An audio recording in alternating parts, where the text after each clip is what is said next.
All right, who's super amped right now to talk about retros? Round of applause. All right. How many of you guys even know what a retro is? My point exactly. I'm going to teach you today how to talk about your feelings at work and not get super weirded out, aka what the hell a retro is.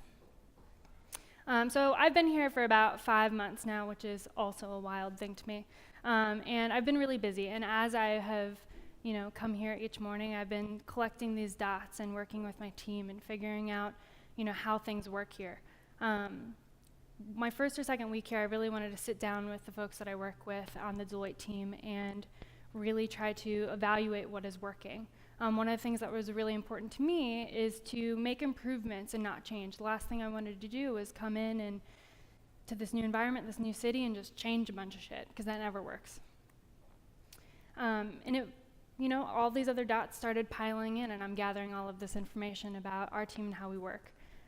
I found that there were some key items to address, one of which was the desire for more structure around how we work with each other, how our roles work.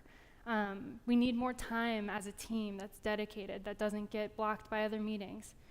We need to resolve the feeling that some of us get really overwhelmed sometimes. Schedulings are a nightmare. It's still terrible. We're working on it. And the team mostly needs an outlet for feedback. So one of the things that I first thought of was this quote, which I love, from one of my favorite books. And it's, when there's an elephant in the room, you need to introduce him. And I think in this case, our elephant is retro. A retrospective, by definition, means to look back on or deal with past events or situations.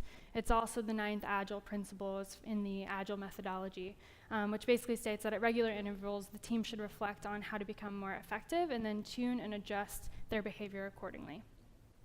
So a lot of you right now are probably thinking, well, how the hell is this different from a plus delta? In reality, it's really not that different. A plus delta is just a type of retro exercise like a trust fall would be, which I think this is what they're doing. I'm not exactly sure. And some of you might be thinking, well, why do we need a retro? To me, one of the most important things is to learn and grow. It's definitely one of our key principles here, and it's something that's super important to personal growth and growing as a team. Things change, projects come in, we get overburdened, and you need to learn how to adapt and grow within the team that you work with on a day-to-day basis. And with that, navigating team conflict is really hard and uncomfortable, and you need a structured path to make sure that you're having successful conversations and communication. Also, so people don't feel like this. You need a forum for people to express how they feel, and it's something I think that gets overlooked a lot when you focus too much on the project itself and not about just the day-to-day inner workings of the team that you work so closely with. And you also get great key insights from having these retros. This is a key insight that we received from our February retro, and this was another one from that same session. You learn a lot about your team, and you have these great conversations that are super important and super critical, and it's something that I think we as the Deloitte team have found a lot of success in. There are also a lot of benefits just in general to doing a retrospective. You're going to get visibility into issues and strengths. It's a team building exercise, and it's also going to energize that team. Coming off what we like to call Hell Week last week, we're going to go into the end of April with another retro to talk about it, and I am hoping that it goes well and that it energizes them. It's going to allow for better team communication, and it's a forum for learning and growing. And lastly, it's going to increase customer value because great teams make great work. A retro is a dedicated time to reflect upon the projects worked on as a team over the past month. Sometimes in Agile, you will see people do projects, retros at the project level, but we honestly have too much work to do that. So we do them each month and talk about everything that we've worked on.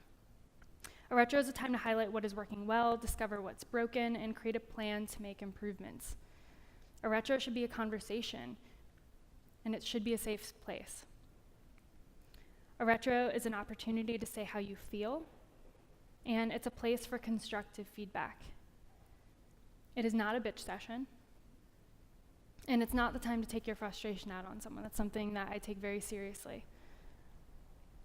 Overall, this is the structure that we tend to follow. I learned this structure from 2 great project managers that I worked with in the past. We basically spend the first 5 minutes doing the 2 words exercise, where we go around the room and we say 2 words that express how we feel about the last month. That can be anything from exhausted, over it, super pumped. It can vary. Then we go into a team exercise where the team's really putting their feelings to paper, and then we have a discussion on what just happened in the exercise. And then we try to end on appreciations, because I personally don't like to leave a room without being on a positive note. I love this quote, and it kind of explains my approach into retro exercises, but it's that if you do what you've always done, you're going to get what you've always gotten. I think we tend to focus on doing plus deltas and nothing else, and I think what we've found in the Deloitte team is by changing up the exercises, we've been able to get varying insights each month and really see the progress as a team. This is what we've done over Q1, these 3 exercises. January is what I named the sailboat. February, crossing the line, an exercise I absolutely made up at the last minute, but I think was really successful. And March, mad, sad, glad. Looking at January, the way this exercise worked overall is you're evaluating what put wind in your sails and things that were your anchors in that month, what really weighed you down. This was our first retro, and it was interesting because there was way more weighing everyone down than positives, and what we wanted to do is try to obviously improve that moving forward. These are some of the key insights that we learned. What happens is the team will write their feelings on a Post-it. They will put it in the corresponding category, and then once we've read them all aloud, the team is given an opportunity to go up and dot vote the ones that they want to discuss. These are terrible drawings. One of these is supposed to be wind, and the other is not a cat mouth. It is actually an anchor. But these were some actual insights that we gained. People were really feeling that the interesting topics and work were keeping them motivated, keeping them going. Duo duet is the idea that our team kind of nicknamed to have more team collaboration on projects that typically may be assigned to one person. And overall, the excitement for the new year and new plan. Again, this is in January. The anchors were inconsistent process, overwhelmed with what's coming and extra OKRs, and full team calendars. Looking at February, I literally walked into Fjorderland and I grabbed a giant roll of tape and I put a piece of tape down the middle of the room. And I printed out probably 50 I feel statements that were blank. I asked the team to take 5 minutes to themselves and write as many I feel statements as they can about the month or the day or a specific project. We then took those statements and we shuffled them up and we divvied out different stacks to the team members. We all, as a team, stood on one side of the line, and one by one we would read the I feel statement out loud. If you agreed with that statement, you would step over the line as a visual representation of power in numbers. We had 3 stacks at the end, things a majority of the people agreed with, most of the people agreed with, and things maybe 1 or 2 people agreed with. The things that only 1 or 2 people agreed with were 4 or 5 items. So it was really telling, and we also got a lot of really important insights from that. I feel like we aren't great at giving feedback lately. I feel heavy under my eyes and shaky in my legs. I feel very overwhelmed at times. I feel our team has become too busy and distracted. I feel disconnected from most of Red Pepper, and I feel lucky to have such an amazing team. Looking at March, this was the end of the busiest quarter this team has faced in a very long time.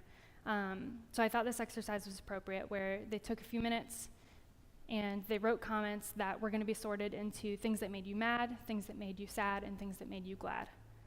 Once they were done, I asked them to take their pile of mad and just physically rip it up, because I didn't want to focus on things that were negative. I think sad items were still important to call out, but instead I wanted them to change it to things that they were proud of that their team did. So I asked everyone to then take another 5 minutes and spend time writing one thing they were proud of for each person on the team.